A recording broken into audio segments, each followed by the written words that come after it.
Ito po tayo sa Escalante City, Negros Occidental. Yung galaan dito, yung galaan sa main Escalante City. Ito yung dumadayo. And what's up guys? Sana ito yan. Welcome to vlog channel, YouTube channel lang.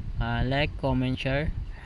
Escalante City, nakita nyo sa next year sa event sa Cadiz Negros Island, sa Negros Occidental. YouTube channel ko. Nagala lang ako, estro other kung may problema, may trials sa Tahidya. Yan guys, and simula po tayo sa Diyos na mapalataya. Sabi ng Biblia, Hebreo 9:7, natala na sa tao mapatay. And natala na sa tao mapatay, tapos ukman sang Diyos.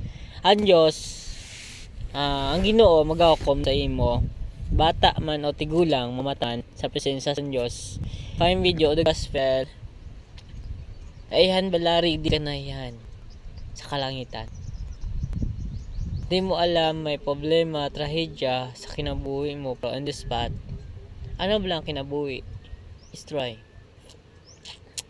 Gusto mo paggamit sa pulong sa kaluwasan, wala mo yung gamit sa presensya sa Diyos. And guys, at the words of the gospel, saan o ka bala magpalapit sa Ginoo? Diba? Saan o ka magpalapit sa Ginoo?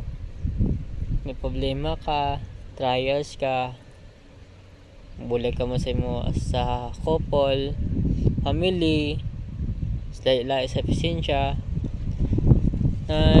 goodness of God. Habang nabubuhay ka sa mundo in my word, ano ba lang kinabuhi mo sa Ginoo? The gospel of God, anong kinabuhi sa presensya? Sa subong. Ang Ginoo ang Diyos sa imo nagatulok adlaw gabi sa presensya kung wala ka panumdum.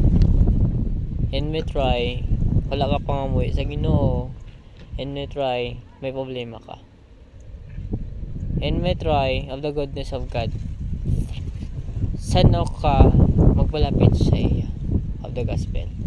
And what if na lang magbalikay pa ka mo sa mo jowa, medyo fine ba na nakamove on na siya. Gusto mo katuan siya, pero in the gets say mo kagalingan na siya.